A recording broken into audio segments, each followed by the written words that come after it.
할렐루야. 하나님께서 우리와 함께 하십니다. 우리 영혼이 하나님으로 말미암아 기뻐하는 복된 예배드리기를 소망합니다.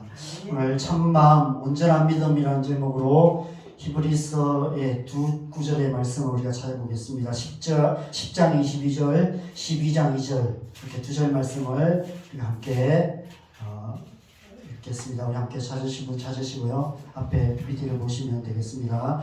히브리서 10장 22절을 먼저 읽겠습니다. 시작.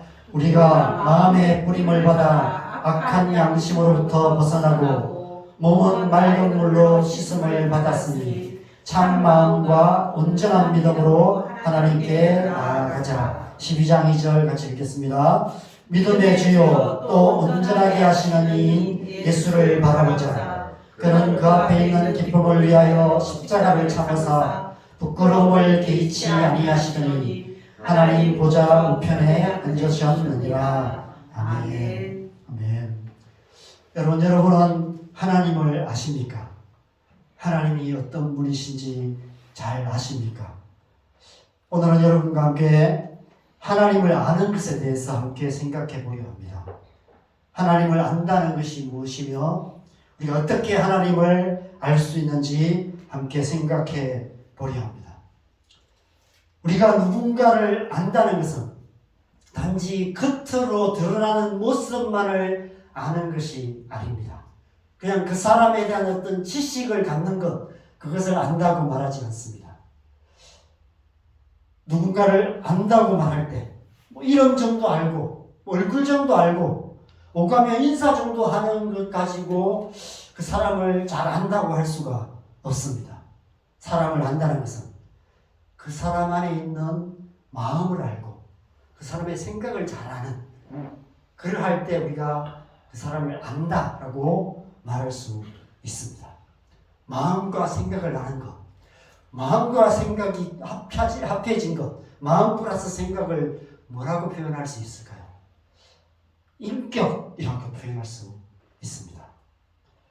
우리가 누군가를 안다는 것은 인격적인 만남을 통해서 인격적으로 아는 것을 말합니다. 어떤 사람을 만나서 그 사람을 만나고 또 만나고 그 사람이 하는 말을 듣고 그 사람이 하는 행동을 보면서 그 사람의 마음과 생각을 알 때, 그 사람의 인격을 알 때 우리는 그 사람이 어떤 사람인지를 잘 알게 됩니다. 그래서 우리가 하는 말이 중요합니다. 우리가 하는 말들이 우리의 마음과 생각, 곧 우리의 인격을 드러내어 보여주기 때문입니다. 물론 어쩌다 하는 한두 마디 말만으로 우리가 그 사람을 알 수는 없습니다. 너무 쉽게 우리가 말 한두 마디 듣고 너무 쉽게 사람을 평가하는 경향이 있기 때문에 이렇게 제가 말씀드리는 것입니다. 그 사람이 일관되게 하는 말들을 통해서 그 사람의 마음에 무엇이 있는지를 우리가 알게 됩니다. 말할 때마다 주로 돈 얘기하는 사람이 있습니다. 그 사람의 마음에는 뭐가 있을까요?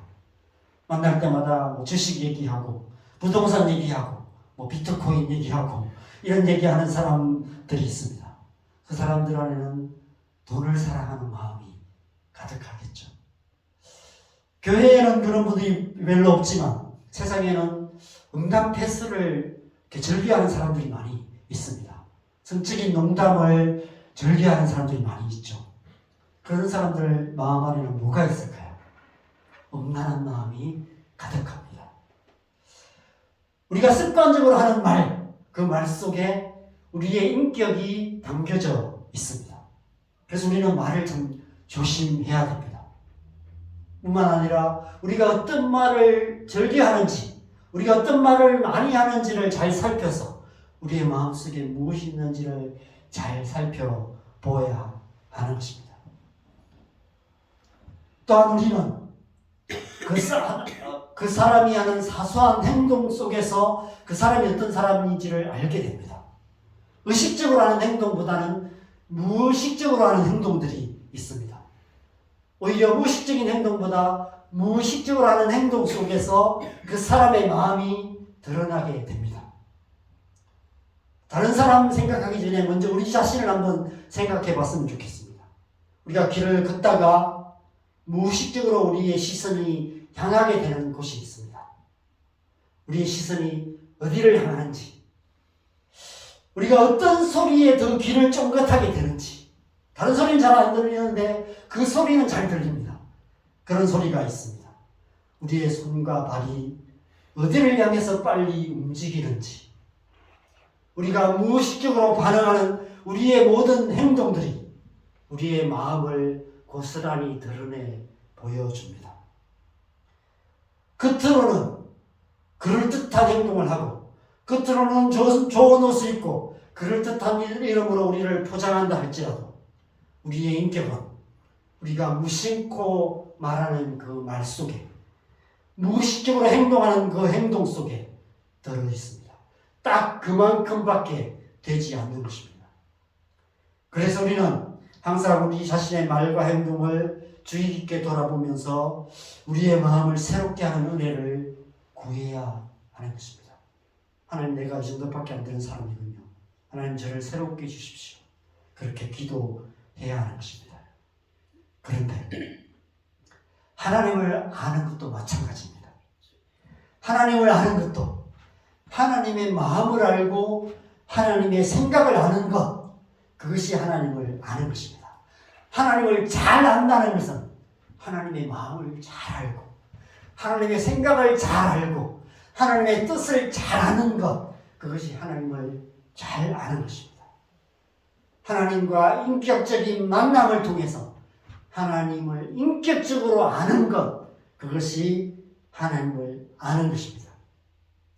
사람의 말과 행동을 통해서 그 사람을 알게 되듯이 하나님을 아는 것도 마찬가지입니다. 하나님의 말, 하나님의 말씀을 통해서 우리는 하나님을 알게 되고, 또 하나님께서 이 땅의 역사 속에, 또 하나님께서 우리의 삶 속에 행하시는 하나님의 행동, 하나님의 일, 그것을 통해서 우리는 하나님이 어떤 분이신지 알게 되고, 우리를 향한 하나님의 마음과 생각을 깨달아 알게 됩니다. 하나님을 인격적으로 경험하여 알게 되는 것이죠.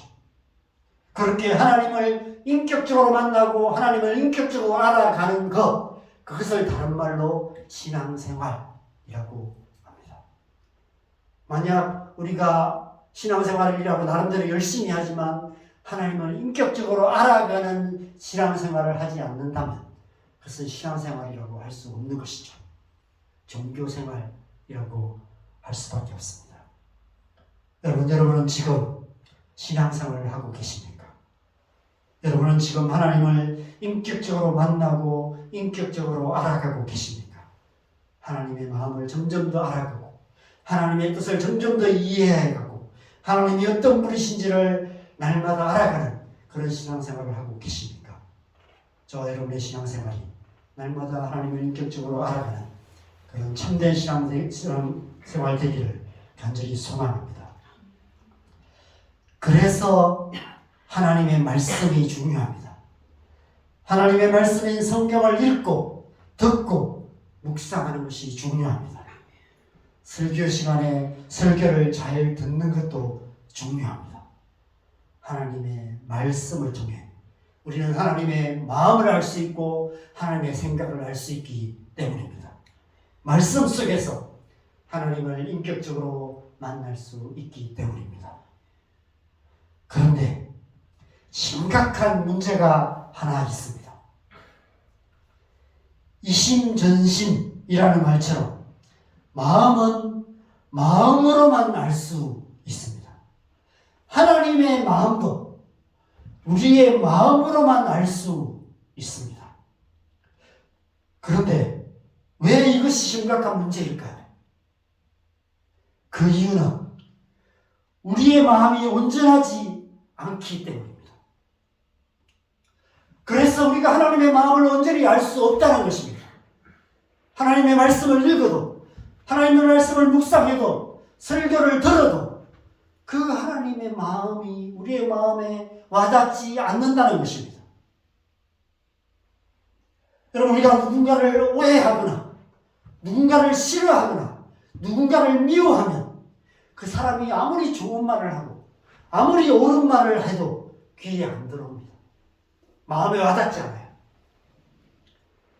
그 사람에 대한 우리의 마음이 삐딱하기 때문에 그 사람이 하는 모든 말과 행동들이 삐딱하게만 보입니다. 귀에, 눈에 거슬리게 됩니다. 오히려 비판하게 돼요.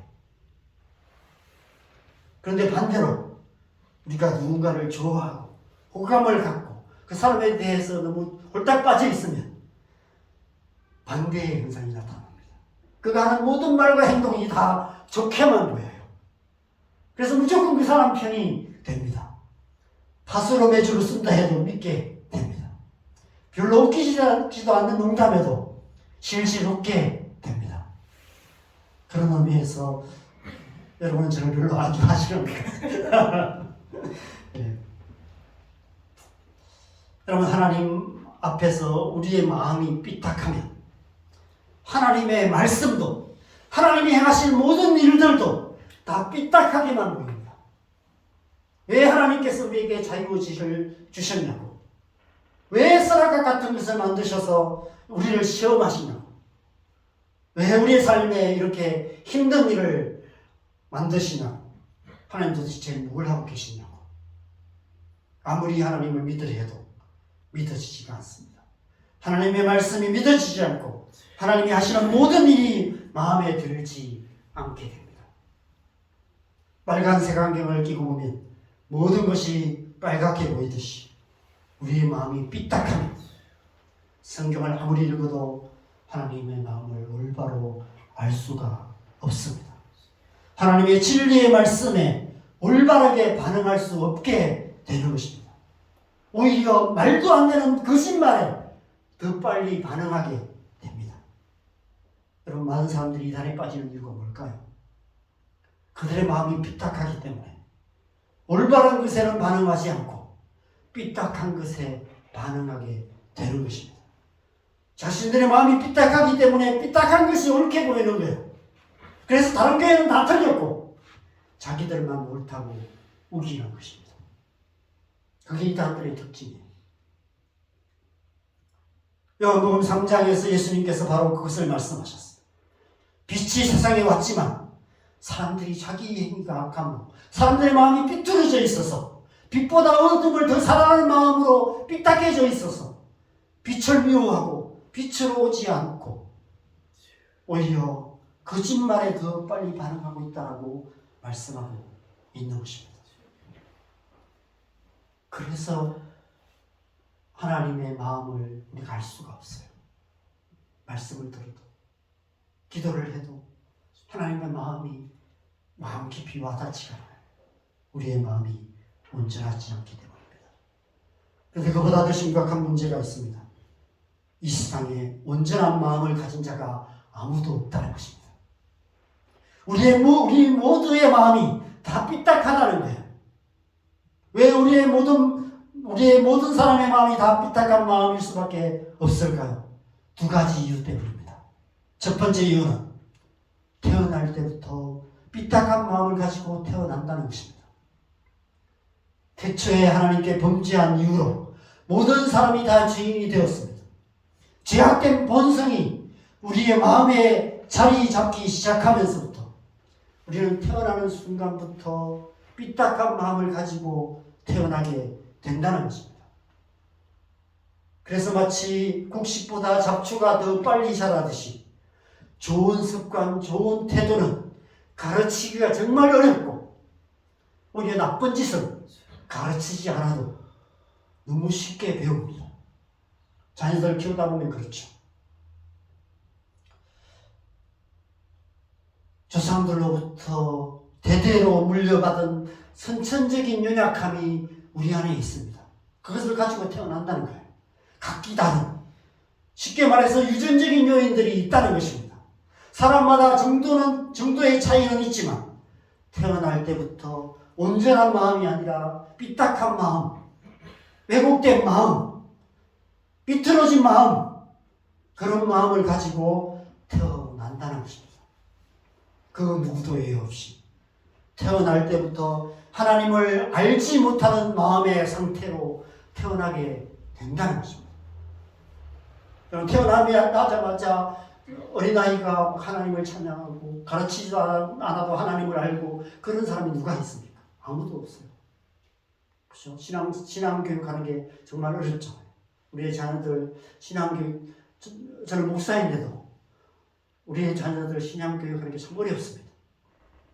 교육으로 안 돼요. 하나님의 은혜가 필요해요. 성령의 은혜가 임해야만이 하나님을 알게 되는 것 같습니다. 그 누구도 예외가 없는 것이죠. 또 우리의 마음이 삐딱해지는 두 번째 이유가 있습니다.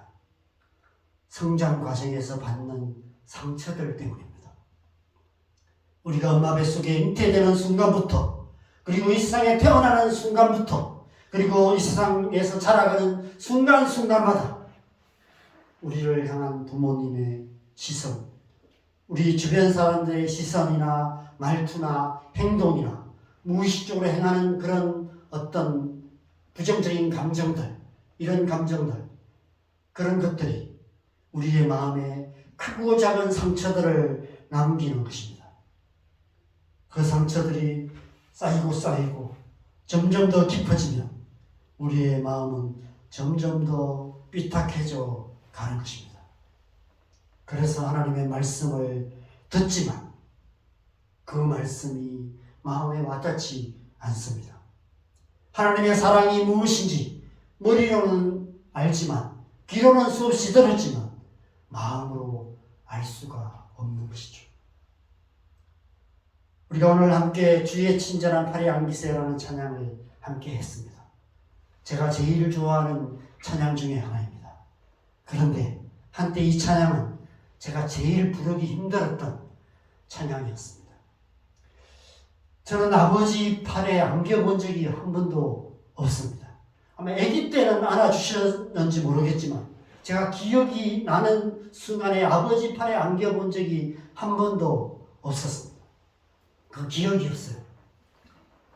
주의 친절한 팔에 안기면 우리의 마음이 평안하다고 찬양하는데 정말 그럴까? 이런 의문이 늘 들었습니다. 하나님의 아버지의 팔에 안기면 평안하기보다 닭살이 돋을 것 같아요. 닭살보다 죽을 것 같은 그런 마음이 들었어요. 그래서 다른 찬양은 열심히 따라 불렀는데 이 찬양만 나오면 제가 부를 수가 없었어요.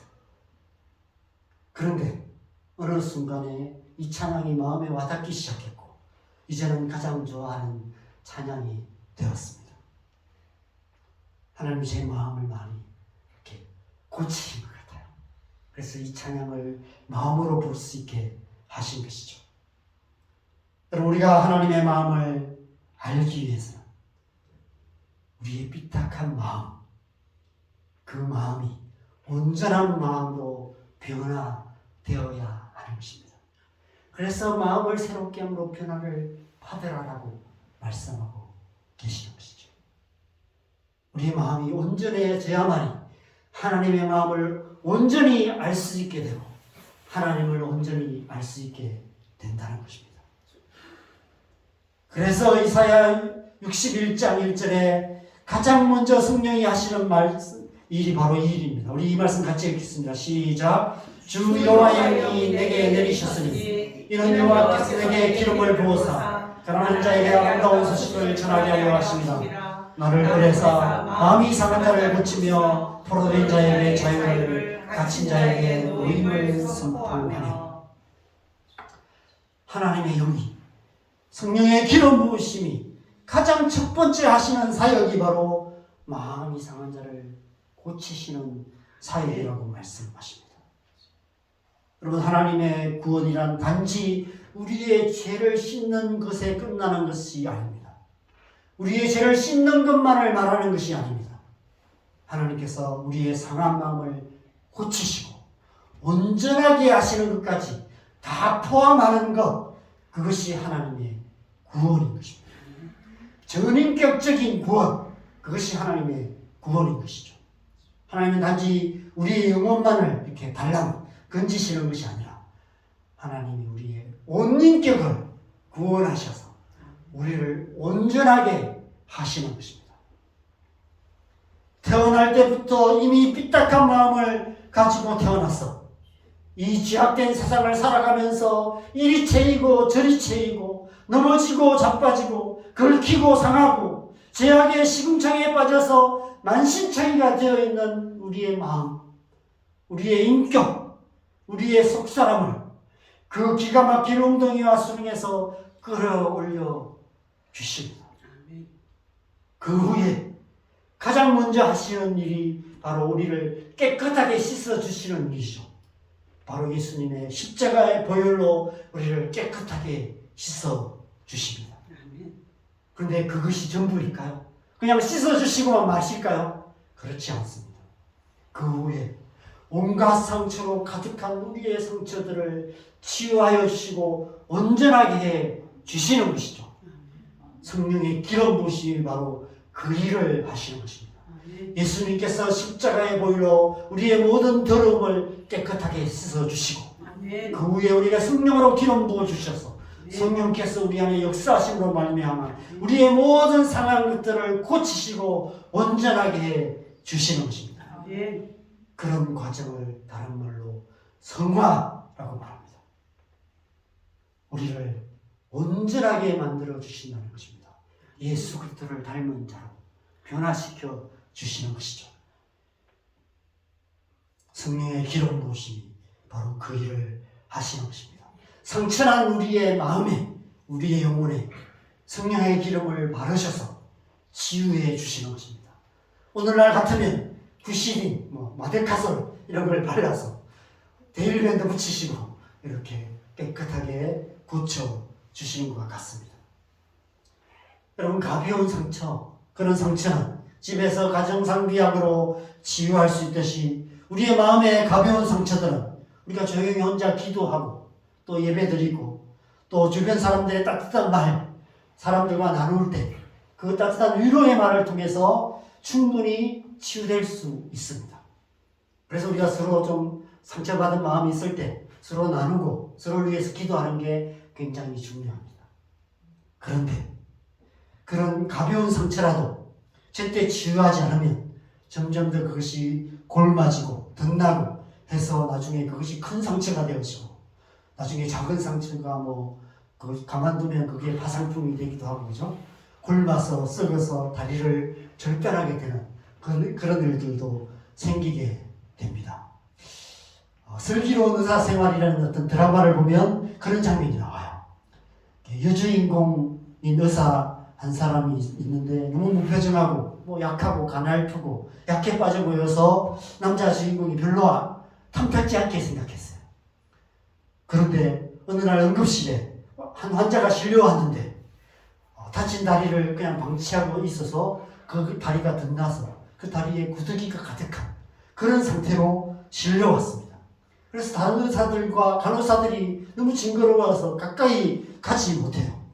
그런데 이 여의사가 표정 하나 변하지 않고 손으로 그 구더기들을 다 떼어내고 치료를 하는 모습을 보면서 그 모습에 반하게 돼요. 그래서 두 사람이 결국 사랑하는 사이가 되는 내용이 있습니다. 드라마 얘기를 해야 눈이 반짝이는 분이 계셔서 제가 드라마 얘기를 여러 들었습니다. 어떤 상처든지 반드시 치유가 필요합니다. 작은 마음에 작은 말 한마디도 우리가 쉽게 그게 해결이 안 돼요. 그래서 하나님 앞에 나아가 또 치유를 받아야 합니다. 가벼운 상처도 방치하면 더 큰 고통을 야기할 수 있기 때문입니다. 그런데 중한 상처는 어떻게 해야 될까요? 사고로 뼈가 부러지거나 장기가 손상되는 경우가 있습니다. 제가 초등학교 때 4학년 때인가 5학년 때 팔이 부러져서 기부스를 한 적이 있었습니다. 학교 운동장에서 친구랑 사소한 말다툼을 했어요. 그런데 그 친구 형이 두세 살 많은 형이 유도를 배웠는지 갑자기 제 팔을 잡고 울부짖기를 했습니다. 그래서 팔을 다쳤어요. 근데 저희 부모님께서 병원을 안 데려가시고 용하다는 중학교인가 고등학교 체육 선생님께로 데려갔습니다. 그 체육 선생님께서 제 팔을 보시고 빠진 것 같다고 해서 이렇게 빠진 팔을 맞추셔서 부목을 대고 간이 기부스를 해 주셨어요. 근데 한 달 좀 지났는데 손등이 붓는 거예요. 그래서 급히 병원을 가서 엑스레이를 찍었더니 빠진 것이 아니라 팔에 이렇게 금이가 있었어요. 그래서 기부스를 다시 해야 되는데 한 달 동안 팔을 안 썼기 때문에 이 굳어져 있는 팔을 의사들이 억지로 잡아 폈어요. 그래서 막 제가 너무 고통스러워서 비명을 질렀던 적이 있습니다. 그래서 팔 잡아 펴서 다시 맞춰가지고 기부스를 했습니다. 그래서 그때 이후에 좀 트라우마가 생겼는데 이 왼쪽 팔에 어떤 고통을 느끼게 되면 갑자기 막 이렇게 정신이 혼미해지고 어지럽고 막 속이 미석긋고 쓰러지는 이런 트라우마가 제게 좀 있었습니다. 그래서 그 예방주사 맞다가 쓰러진 적도 있고요. 그런 적이 몇 번 있었습니다. 요즘은 안 그렇습니다. 아무튼 그런 적이 있었어요. 그리고 교통사고를 당하면 외상은 크지 않은데 뼈가 부러지거나 장기가 손상되는 경우가 있습니다. 겉으로 멀쩡하다고 그냥 두면 장애를 입거나 생명을 잃을 수 있습니다. 그래서 정밀 검사를 해서 필요하면 수술을 해야만 합니다. 우리의 마음의 상처도 마찬가지입니다. 우리의 마음도 큰 충격을 받으면, 중한 상처를 받으면 내 입으로 해결할 수 없어요. 다른 사람의 도움으로도 해결될 수가 없습니다. 그것을 오래 방치하면 마음이 죽은 것 같은 상태가 될 수 있습니다. 마음이 장애를 입을 수가 있어요. 하나님의 특별한 은혜가 필요합니다. 치유의 은혜가 필요합니다. 수술을 받아야 돼요.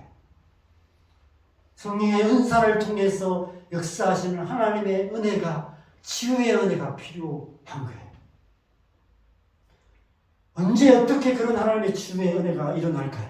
제 경험으로는 함께 모여서 예배하는 가운데 그 선포되는 말씀 속에서 치유가 일어납니다. 함께 기도하고 서로를 위해서 기도하는 가운데 치유가 일어나요.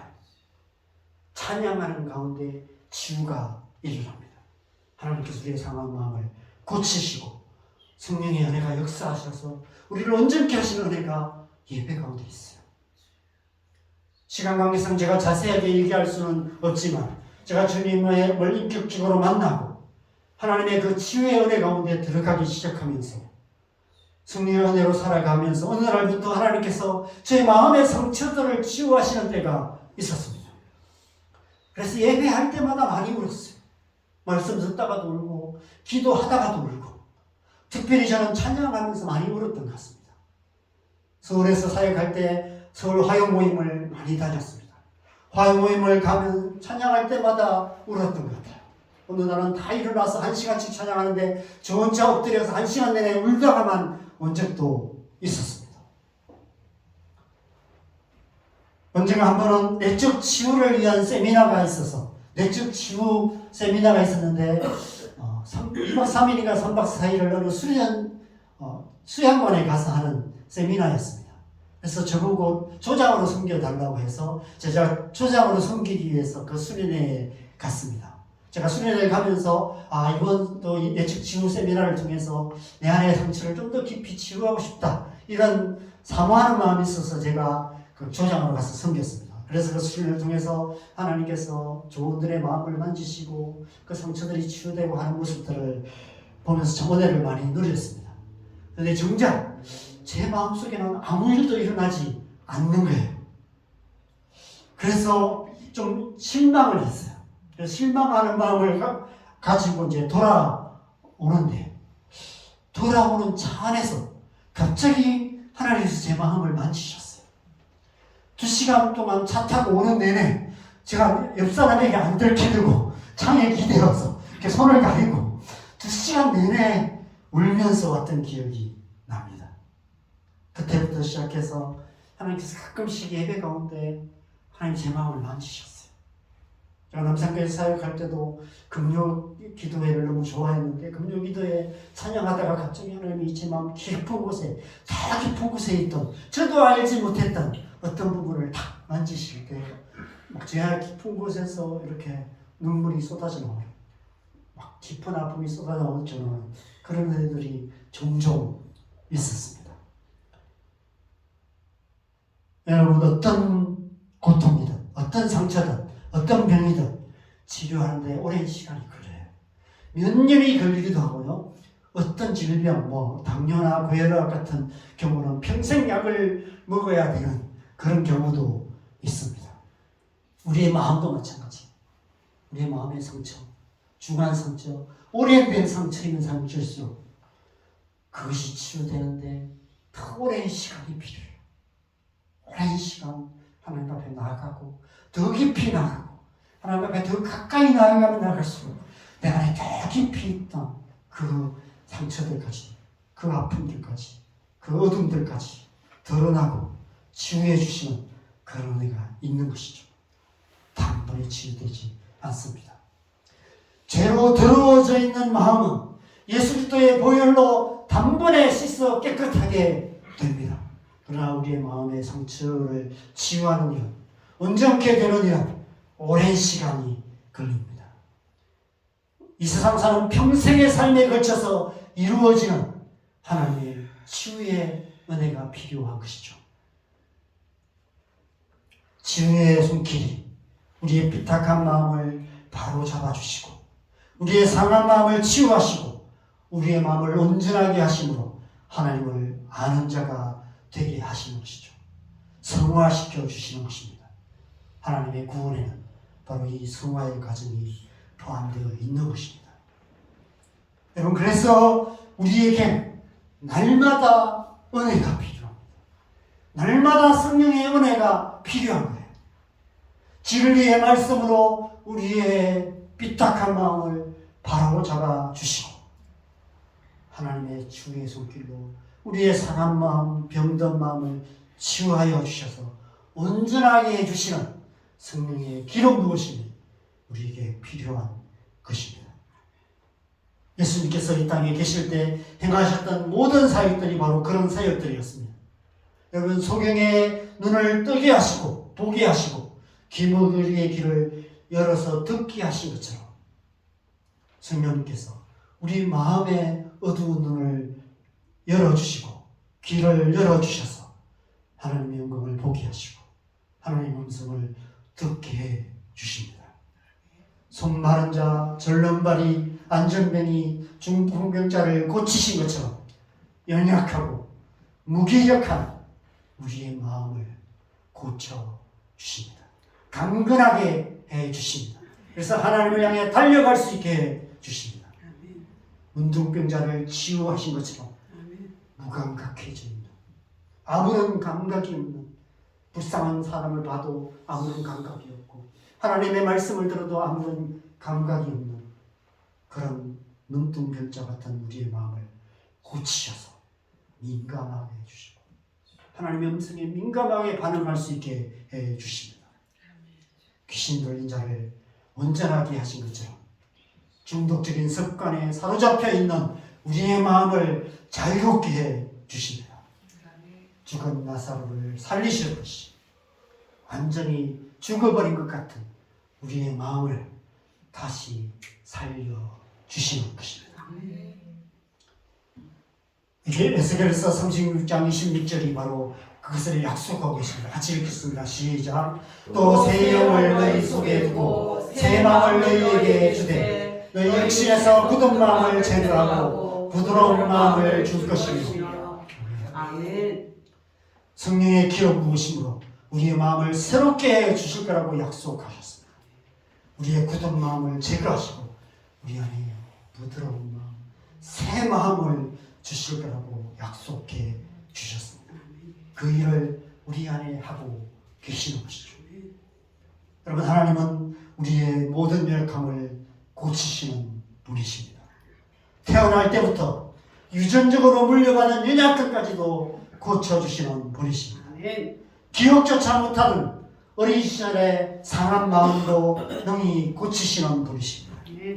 태어나서 치유까지 받은 모든 상처들을 고치실 뿐 아니라 우리의 심령 깊이 뿌리내린 중한 상처까지도 능히 고쳐주시는 분이십니다. 저는 그 하나님을 믿습니다. 아멘. 우리의 모든 연약함을 고치시는 하나님의 은혜가 여러분 가운데 임하시기를 소망합니다. 아멘. 우리 자원동교회에 성령이 비둘기같이 임하셔서 우리의 모든 약함을 고치시는 치유의 역사가 가득하게 되기를 소망합니다. 아멘. 우리를 치유하시고 온전케 하시는 하나님의 은혜 앞에 우리가 함께 나아가십시다. 참 마음과 온전한 믿음으로 하나님 앞에 나아갑시다. 믿음의 주여 온전케 하시는 예수를 바라보시기 바랍니다. 아멘. 예수께서 우리에게 성령으로 기름 부으셔서 우리의 모든 상함을 치유하여 주시고 온전하게 하심으로 말미암아 우리가 하나님을 온전히 아는 하나님의 사람 되게 하여 주실 줄 믿습니다. 아멘. 이제 우리가 함께 찬양하는 시간을 가질 텐데요.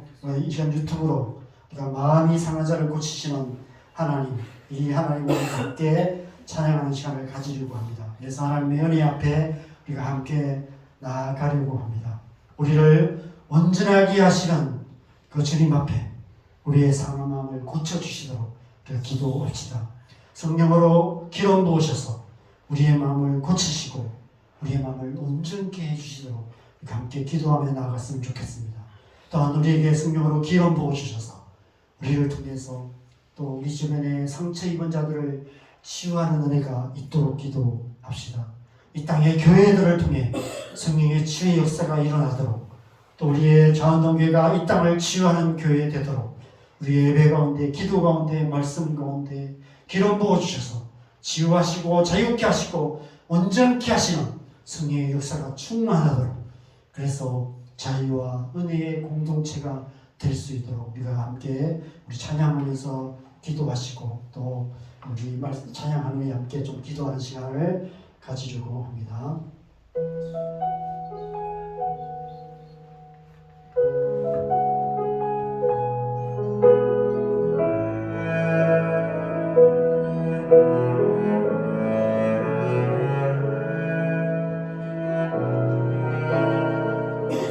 마음이 상한 자를